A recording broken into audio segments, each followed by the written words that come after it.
اعوذ باللہ من الشیطان الرجیم بسم اللہ الرحمن الرحیم السلام علیکم and welcome to my channel.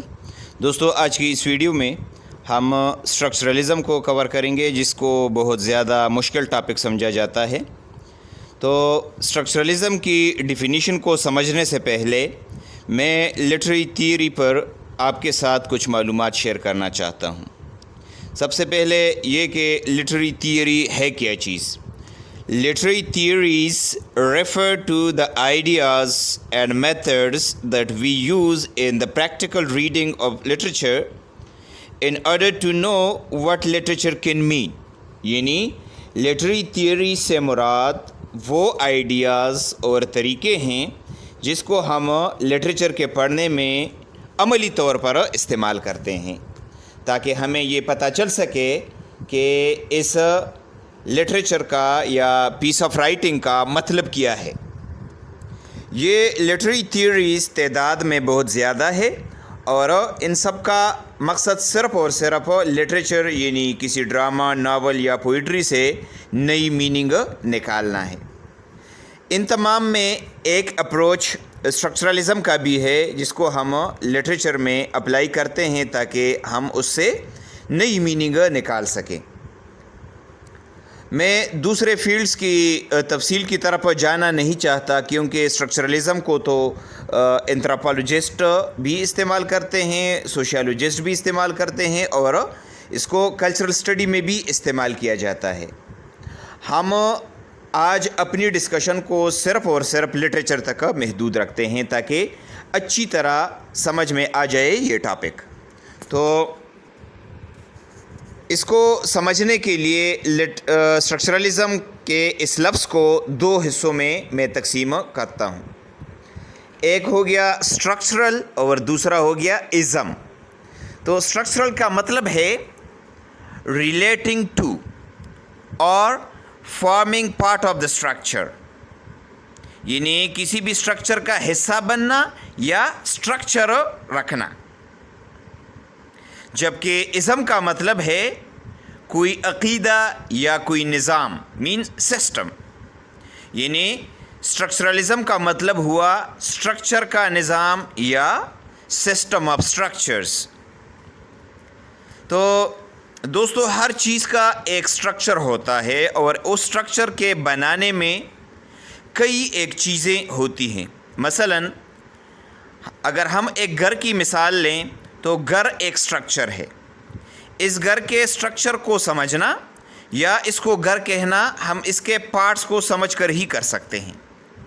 کہنے کا مطلب یہ ہے کہ اس میں اینٹ، کھڑکی، دروازہ، چھت کو ہم سمجھیں گے پہلے، اور اسی کی بنیاد پر ہم یہ کہیں گے کہ یہ ایک گھر ہے۔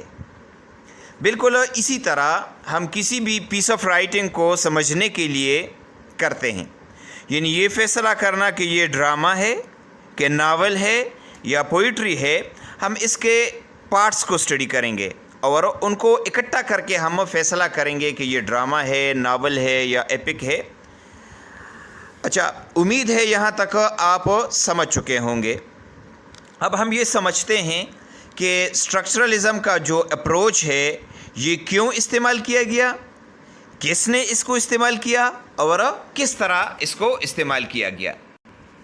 تو جیسا کہ آپ کو معلوم ہے کہ 1910 یا 1920 سے پہلے جب ہم کسی بھی پیس آف لٹریچر کو کرٹیسائز کرتے تھے تو اس کے لیے ہمیں اس ایج کے مصنف اور ہسٹوریکل بیک گراؤنڈ کی ضرورت ہوتی تھی، جو کہ یقیناً ایک مشکل کام تھا۔ لیکن 1920 کے بعد جب نیو کرٹیسزم کا آغاز ہوا تو ریسرچرز اور لنگوسٹس نے نئے نئے راستے اپنا لیے، اور یوں لٹریری تھیوریز نے جنم لیا۔ سب سے پہلے جن لنگوسٹس نے ہمیں طریقے بتائیں، ان میں سے ایک سوئس لنگوسٹ تھا جس کا نام تھا فرڈیننڈ ڈی سشور۔ وہ بنیادی طور پر لنگوسٹکس کا ٹیچر تھا، اور اس کے لیکچرز کو اس کے اسٹوڈنٹس اور کلیگز نے اکٹھا کیا اور اس کو 1916 میں پبلش کروایا۔ ایک بک کی شکل میں، اور اس بک کا نام تھا کورس ان جنرل لنگوسٹکس۔ یہاں سے ہی اسٹرکچرلزم کا آغاز ہوا اور فرڈیننڈ ڈی ساسور کو ہی ہم فاؤنڈر آف اسٹرکچرلزم ماننے لگے۔ اس اپروچ کے مطابق ہمیں کسی بھی پیس آف لٹریچر کو کرٹیسائز کرنے کے لیے اس ایج کے رائٹر، ہسٹوریکل اور سوشل بیک گراؤنڈ کی نالج ضروری نہیں ہے، کیونکہ ٹیکسٹ کے اندر ہی سب کچھ ہوتا ہے، یعنی میننگ کو آپ ٹیکسٹ سے ہی نکال سکتے ہیں۔ ٹیکسٹ کسے کہتے ہیں؟ A text is a linguistic construct، یعنی ٹیکسٹ لینگویج سے بنتا ہے، تو لہٰذا اب ہم نے یہ سمجھنا ہے کہ لینگویج کو کس طرح اسٹڈی کیا جائے، کیونکہ لینگویج کو سمجھنے سے ہی آپ کسی ٹیکسٹ سے کئی ایک میننگ نکال سکتے ہیں۔ اب فرڈیننڈ ڈی ساسور کا جو لینگویج کو اسٹڈی کرنے کا طریقہ تھا وہ باقی لینگوسٹ سے تھوڑا سا الگ تھا۔ اس نے لینگویج کو جس طریقے سے اسٹڈی کیا تھا اس کو سمجھنا چاہیے، اور کئی ایک ٹرمز ہے اس کو بھی آپ نے سمجھنا ہے۔ تو سب سے پہلے وہ کہتا ہے کہ علم کے بارے میں آپ بغیر لینگویج کے سوچ بھی نہیں سکتے، یعنی وی کین ناٹ لرن اور think about anything without knowing language. اس عمل کو اس نے ایپسٹیم کا نام دیا۔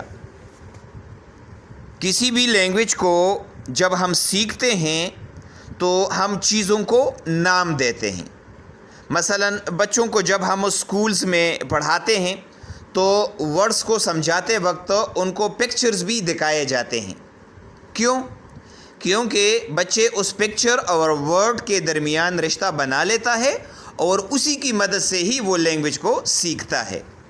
اب یہ جو رشتہ بنتا ہے ورڈ اور پکچر کا، اس سے وہ ایک میننگ لیتا ہے۔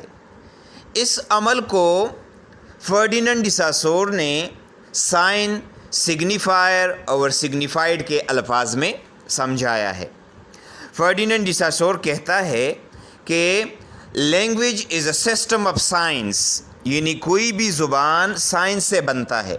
مثلا جب ہم کسی بچے کو کھاؤ کی تصویر دکھاتے ہیں تو یہ ایک سائن ہوتا ہے۔ اس کا جو لفظ ہے، یہ ورڈ یا جو ورڈ ہے کھاؤ، COW، یہ ہے سگنیفائر، اس کو سگنیفائر کہتے ہیں۔ اور اس سائن اور سگنیفائر سے بچے اپنے دماغ میں جو کنسیپٹ بناتے ہیں اسی کنسیپٹ کو ہم کہتے ہیں سگنیفائڈ۔ یہاں پر یہ بات سمجھنے کی ہے کہ کھاؤ سے اب ہر ایک بچہ وہ کھاؤ لے گا جس کو اس نے اپنے ارد گرد دیکھا ہو۔ کسی کے دماغ میں پہاڑی گائے، کسی کے دماغ میں بلیک تو کسی کے دماغ میں وائٹ، یا کسی کے دماغ میں عام گھریلو تو کسی کے دماغ میں ڈیری فارم والی گائے کی امیج بنے گی۔ اس کا مطلب یہ ہوا کہ سگنیفائر اور سگنیفائڈ کے درمیان کوئی تعلق نہیں ہوتی، یہ جیوگرافیکلی یا کلچرلی جو ہے وہ ڈیولپ ہوتی ہے اور الگ الگ ہوتی ہے۔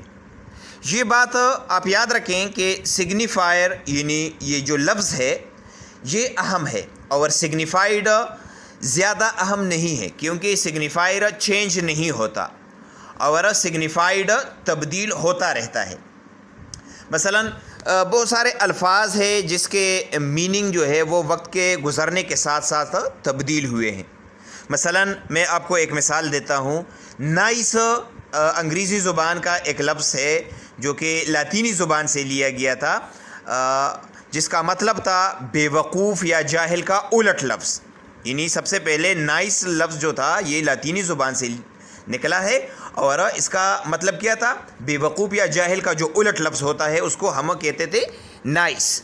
لیکن وقت گزرنے کے ساتھ ساتھ اس کا مطلب تبدیل ہوتا گیا اور آج کل اس کا مطلب ہم پازیٹیو سینس میں لیتے ہیں۔ مثلا اس کا مطلب ہے خوشگوار یا اچھا یا نیک وغیرہ۔ تو فرڈیننڈ ڈی ساسور نے لینگویج کو ہسٹوریکلی اسٹڈی نہیں کیا، یعنی تاریخ کے طریقے سے اس کو اسٹڈی نہیں کیا، بلکہ موجودہ زمانے میں کسی لفظ کے جو میننگ ہوتی ہے اسی کو اس نے اسٹڈی کیا. اس عمل کو اس نے جو 2 لفظوں سے یاد کیا ہے وہ ہے ڈائیکرانک ورسز سینکرانک. یعنی ڈائیکرانک کا مطلب ہے to study language through time, جبکہ سینکرانک کا مطلب ہے to study language as it exists at the present time. اچھا جی، امید ہے آپ نے یہاں تک یہ سمجھ لیا ہوگا. نیکسٹ جو اہم ٹاپک ہے جو وہ ڈسکس کرتا ہے وہ ہے لینگ اینڈ پیرول. تو لینگ سے مراد سیٹ آف رولز ہے. لینگ میں گرامر کے rules plus syntax plus phonetics کے رولز اور اسپیلنگ کے رولز وغیرہ شامل ہیں. یہ تمام رولز بما لینگویج اور سمبلز کے کسی انسان کے ذہن میں موجود ہوتے ہیں. یعنی بہت زیادہ ورڈز، سینٹینس سٹرکچرز اور کسی بھی کلچر سے سیکھے ہوئے سمبلز یہ انسان کے دماغ میں پہلے سے موجود ہوتے ہیں. ان تمام کو فرڈیننڈ ڈی سسور نے لینگ کا نام دیا ہے. اب انہی ورڈز، سینٹیکس اور امیجز سے ہر ایک بندہ کچھ ورڈز، سٹرکچرز اور سمبلز کو یوز کرتا ہے بولنے میں یا لکھنے کی شکل میں. اب کیا ہوتا ہے جب کوئی رائٹر کسی خاص ورڈ، سینٹیکس، سٹرکچر یا سمبل کو یوز کرتا ہے تو ظاہری بات ہے کہ اس وقت اس کے دماغ میں جو کچھ ہوتا ہے وہ سب کے سب تو وہ یوز نہیں کر سکتا. بڑے بڑے سٹرکچر سے وہ کیا کرتا ہے، وہ کچھ چھوٹے سٹرکچرز کو یوز کرتا ہے اور انہی ورڈز، انہی سٹرکچرز اور انہی سمبلز کو بنیاد بنا کر ہم اس رائٹر کے ٹیکسٹ کو سمجھ سکتے ہیں اور اس ٹیکسٹ سے نئی میننگ نکال سکتے ہیں. آسان الفاظ میں ہم یہ کہہ سکتے ہیں کہ لینگ کیا ہے. Langue means language which comprises the rules of grammar, syntax, structure, phonetics and spellings, etc. While parole means the use of language, whether it is spoken or written by an individual. اچھا، structuralism میں اس کا مطلب یہ ہے کہ payroll یعنی جو language ہے، لینگویج کے استعمال سے یعنی ٹیکسٹ سے ہم یہ اخذ کر سکتے ہیں کہ مصنف کے دماغ میں کیا چل رہا ہے، اس کا اس ٹیکسٹ سے مطلب کیا ہے، اس خاص ورڈ کو، ان تمام خاص الفاظ کو اس نے کیوں استعمال کیا ہے، سوالیہ جملہ کیوں استعمال کیا ہے، ٹرانزٹیو ورب کیوں استعمال کیا ہے. انہی چیزوں کو بنیاد بنا کر ہم ٹیکسٹ سے نئی میننگ اخذ کر سکتے ہیں. یعنی ہم اسی ٹیکسٹ کو اسٹڈی کریں گے اور اسے نئی میننگ اخذ کر سکیں گے. اچھا جی، نیکسٹ جو سمجھنے والی بات ہے وہ ہے سینٹیگمیٹک اینڈ پیراڈگمیٹک ریلیشن شپ. تو سب سے پہلے سینٹیگمیٹک ریلیشن کو سمجھتے ہیں کہ syntagmatic relation means the relation between words that co-occur in the sentence, or the relation between words that co-occur horizontally, while paradigmatic relation means a semantic relations between words that can be substituted with another words in the same category. یعنی سینٹیگمیٹک relation کا مطلب کیا ہے، جب کسی بھی جملے کے اندر ہریزنٹلی ہم الفاظ کو سمجھتے ہیں تو اس کو یا اس کا آپس میں جو رشتہ ہوتا ہے ہریزنٹلی، اس کو ہم کہتے ہیں سینٹیگمیٹک ریلیشنز. اور پیراڈگمیٹک ریلیشن شپ کیا ہے، اس میں ہم یہ وہ ریلیشن ہے معنی کے لحاظ سے جو کہ ہم ایک لفظ کو دوسرے لفظ کے ساتھ جو کہ اسی کیٹیگری کا ہوتا ہے، اگر ہم اس کے ساتھ چینج کریں تو اس کے اندر میننگ میں کیا تبدیلی آتی ہے، اس عمل کو ہم کہتے ہیں پیراڈگمیٹک ریلیشن شپ. تو سب سے پہلے ہم اسٹرکچرلزم میں اس کو سمجھنے کے لیے میں ایک مثال دیتا ہوں. سب سے پہلے ہم سینٹیگمیٹک کو سمجھتے ہیں اور اس کے بعد پیراڈگمیٹک کو سمجھتے ہیں. تو سینٹیگمیٹک ریلیشن کی مثال ہے A brave man kills a lion.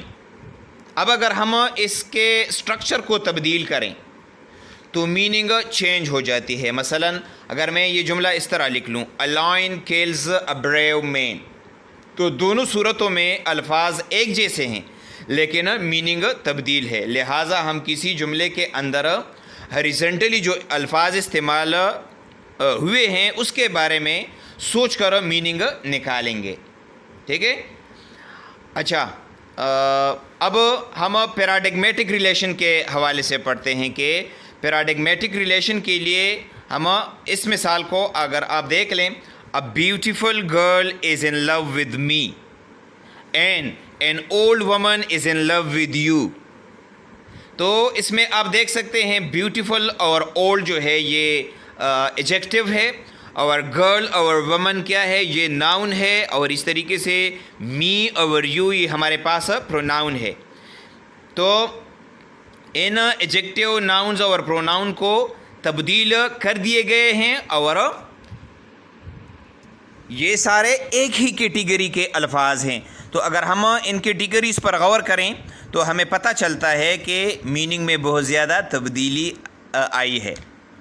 تو اب نیکسٹ جو ٹاپک ہے، جو ٹرم ہے جس کو فرڈیننڈ ڈی ساسور نے اسٹرکچرلزم میں ایکسپلین کیا ہے، وہ ہے بائنری اپوزیشن.